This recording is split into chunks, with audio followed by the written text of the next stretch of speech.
Lockdown में काफ़ी ढील दी गई थी। 1 हफ्ता हो गया।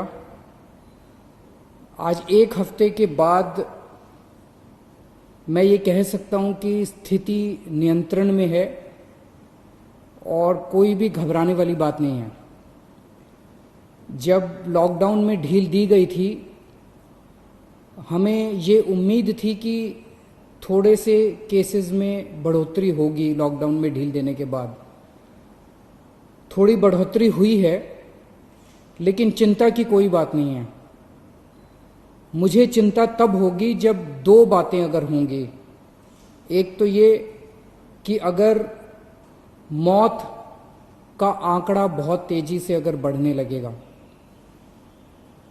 जैसा मैं बार बार कहता रहा कि हमें कोरोना अभी कोई आज या कल में जाने वाला नहीं है, कोरोना तो रहेगा। अब अगर कोरोना होता रहे और लोग ठीक हो के अपने घर जाते रहें तो चिंता करने का कोई विषय नहीं है। कल तक दिल्ली में 13,418 केस थे टोटल। अभी तक पॉजिटिव केस 13,418 आए। इनमें से 6,540 ठीक हो गए और 6,617 अभी बीमार हैं। 261 लोगों की मौत हो गई। 3,829 बेड सरकारी सिस्टम में हैं, उनमें से 3,164 बेड्स पे ऑक्सीजन है। 3,829 में से केवल 1,478 बेड अभी ऑक्यूपाइड हैं। मोटे मोटे तौर पे अगर मैं कहूं तो 4,000 बेड हैं, जिसमें से 1,500 बेड्स ऑक्यूपाइड हैं। 2,500 बेड्स अभी खाली हैं सरकार में। 1,500 बेड्स ऑक्यूपाइड है, 2,500 बेड अभी खाली हैं। सरकार के पास 250 वेंटिलेटर हैं, उनमें से केवल 11 वेंटिलेटर अभी यूज हो रहे हैं। लगभग 240 वेंटिलेटर खाली हैं, तो अभी घबराने की कोई बात नहीं है।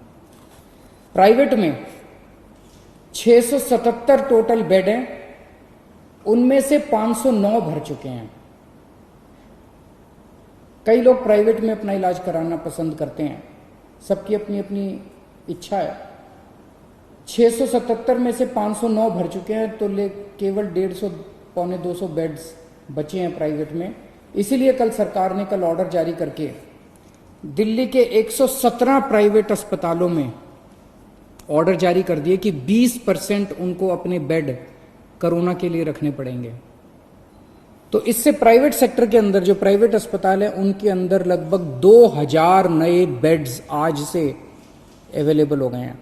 आज प्राइवेट सेक्टर के अंदर 72 वेंटिलेटर अवेलेबल हैं, जिसमें से केवल 15 वेंटिलेटर यूज हो रहे हैं। तो मोटे मोटे तौर पे आज की डेट में प्राइवेट और सरकार मिला के 4,500 बेड्स हैं, जिसमें से लगभग 2,000 बेड्स इस्तेमाल हो रहे हैं। 2,500 बेड्स अभी भी खाली हैं। आपकी जानकारी के लिए बता दूं कि मोस्टली केस जो कोरोना के अभी आ रहे हैं वो माइल्ड हैं। थोड़ा सा बुखार है, थोड़ी सी खांसी है, या कईयों को तो कुछ भी नहीं है, पता ही नहीं चलता उनको कि कोरोना है। वो तो टेस्ट करा तो पता चला कि कोरोना है, कोई सिम्टम नहीं है। अधिकतर केस ऐसे आ रहे हैं जिनको फिर अस्पताल में एडमिट करने की जरूरत नहीं होती, उनको हम घर पे ही रखते हैं। और मेरी एक टीम है जो डेली उन लोगों से घर पे बातचीत करती रहती है, उनके परिवार के लोगों से बातचीत करती रहती है, उनको सलाह देती रहती है। ये नज़र रखते रहते हैं हम लोग कि कहीं अगर वो बढ़ गया उनका कोरोना, तो उनको फिर अस्पताल में शिफ्ट कर देंगे। जैसे आज दिल्ली के अंदर 3,314 लोगों का घर पे इलाज चल रहा है। लगभग 2,000 लोगों का अस्पताल में इलाज चल रहा है और 3,314 लोगों का घर पे इलाज चल रहा है। इसी तरह से अगले 3-4 दिन के अंदर हम जीटीबी हॉस्पिटल को तैयार कर रहे हैं। जीटीबी हॉस्पिटल के 1,500 बेड्स, सबको ऑक्सीजन बेड्स बना रहे हैं, और जीटीबी हॉस्पिटल के 1,500 और बेड्स हमारे कोरोना के लिए तैयार हो जाएंगे। 1 हफ्ते के अंदर 2,500 लोग ठीक होकर घर चले गए। 3,500 बढ़ गए और 2,500 ठीक हो गए। तो जैसे मैंने बताया कि लोग ठीक भी साथ साथ होते जा रहे हैं, बीमार हो रहे हैं लेकिन ठीक भी साथ साथ होते जा रहे हैं। लेकिन इसकी इंटरेस्टिंग चीज है, 3,500 पेशेंट्स पिछले एक हफ्ते में नए पेशेंट्स आए, लेकिन अस्पतालों के अंदर 1750 बेड भरे हुए थे। 1750 पेशेंट 17 तारीख को अस्पतालों में थे, आज 2000 है। 250 बेड केवल भरे हैं। फिलहाल जैसे मैंने बताया कि दिल्ली के अंदर स्थिति नियंत्रण में है। केसेस थोड़े बढ़ रहे हैं, मैं मानता हूं केसेस थोड़े बढ़ रहे हैं, लेकिन जितने केसेस बढ़ रहे हैं मोस्टली माइल्ड सिम्टम वाले हैं, एसिम्टोमेटिक हैं, उनका घर में ही इलाज चल रहा है, उनकी भी हम देखभाल कर रहे हैं, और जो पेशेंट्स हॉस्पिटल में आ रहे हैं उनका भी हम